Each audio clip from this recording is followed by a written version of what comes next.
That can really be anything. You can proc it off of a minion. And in the... What the hell is going on here?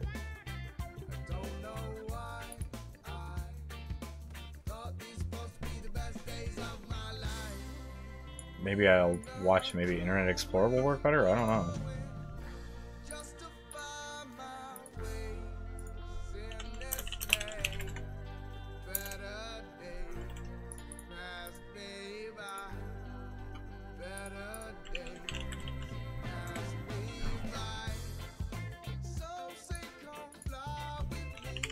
A new season, not even a...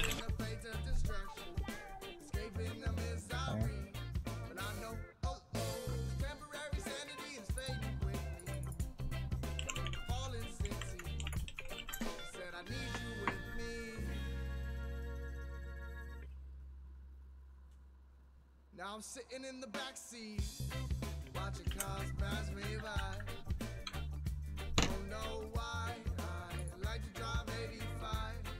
There's a cop on my left side, I got the devil on my right. Thought these supposed to be the best days of my life. Said I'm driving in the back. They're going to be dropping very, very quick. Gen G, with that skirmish, pick themselves up the Web Weaver phase. And honestly, their siege capabilities are drastically greater than that of Ballistics. We see this Salvo go out with a 3-man burrow charge. So we can figure this out.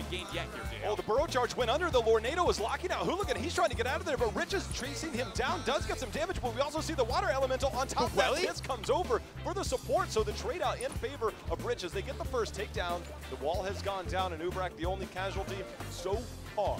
But look at that bottom siege on that Web Weaver. It has been unscathed. There's so much value there for Gen G on the bottom half of the battleground. So much so, you see the 4-man rotation up. Look at that. We see the Sapphire drop there. Flailing Swipe forced out from Moggy. Will Rich end up looking for the warp? No, first oh yeah, you know he wants to go over there. We see the Dwarf Toss, Stormbolt. It's going to land.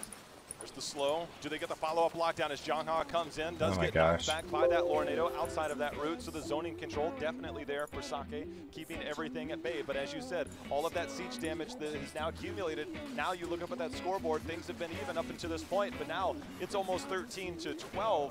It will be momentarily, so Gen G is starting to take the lead. And the most important thing to be able to keep track of is in the lower right-hand side of your screen. 59 gems in the hands of Gen G after that Web Weaver phase. They already can force that turn-in, and Ballistics doesn't have the 12 opportunity. If Ballistics is going to make a play here, it's going to be with a heavy trap opportunity. Whenever they siege with those Knights drop in, they need to trade vision control over that, because without a 13 talent here, they need to make sure that Gen G is split up in this double anchoring position they're going to be in. And I can't help but feel like Cocoon is going to be the tool that they use to make that happen.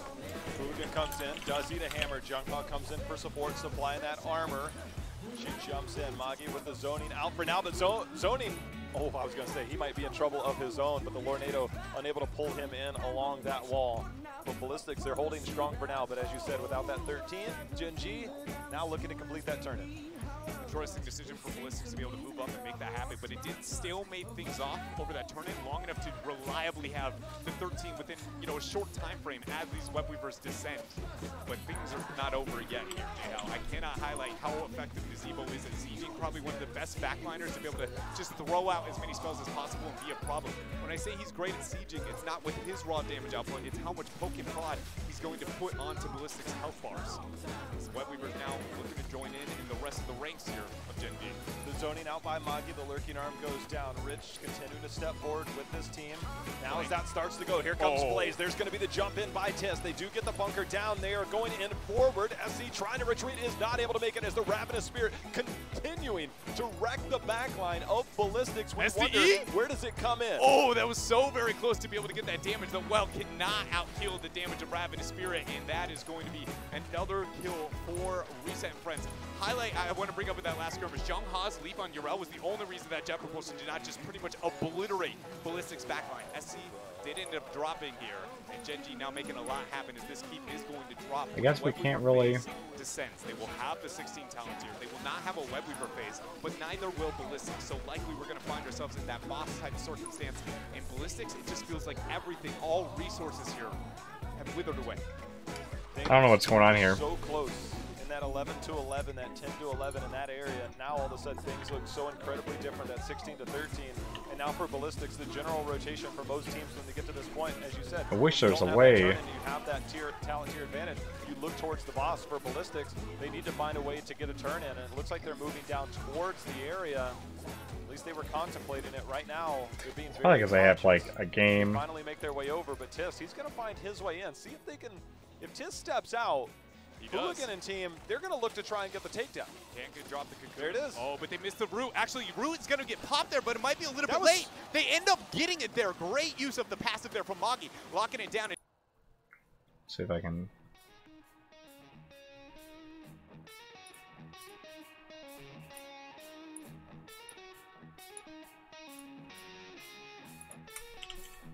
I'm tired. I'm ready to go to bed. Bella, Donna, I Continue to put want. up so much damage. Doesn't have that 20 for those auto attacks, poisons just yet. So the skill shot's not Let's try landing. this A again. 2-for-2 trade, but that boss, he said this trade is definitely in favor of me. Lot of siege damage there towards that top keep after the mid keep already being removed off the battleground by Gen G. Gen G does not have the opportunity to get the web weaver face for themselves, and that skirmish really just enabled that top boss to be a major problem. But there is still a small silver lining. Ballistics, they held on long enough to get a web weaver opportunity with the 16 window. It is by no means the game over. When they get that control, they have so much more pressure they need to apply to Gen G, but there is a win condition we haven't seen for a hot while here.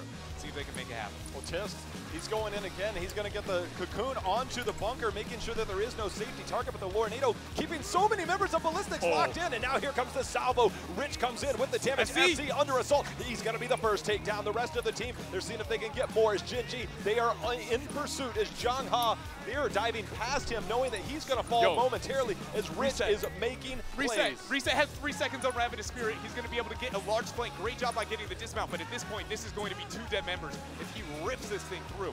Nice burrow charge going out. Not going to, oh, there we see the commitment. A little bit later than I expected, and good night, my sweet prince. No way around that thing. I love this heroic. My goodness. Gen G end up getting the pick off there, getting out that top keep, and it looks like they've got themselves game number 2. Don't even get to see 20 tier into Zebo, but it doesn't matter because Gen G does it before 20 ever comes in. So they're attempting to. Rainer and team, they're holding on. Hooligan goes in with a stun. That's going to be a Nubrak. He goes pop SC. He's trying to walk away. Instead, he gets surrounded in his worst nightmares. The zombie wall is there. He's surviving for now. It is all over, at least momentarily. It seems like Gen G is just trying to have some fun here, making sure to get some takedowns. Ice block is out. And now they'll turn their attention towards the core. You know, sometimes you gotta send a message here. And after game 1 and 2, if the Ravenous Spirit wasn't enough of a message, I'm sure the last couple of seconds there very much were. Okay. Gen G take a 2-0 lead here into the series,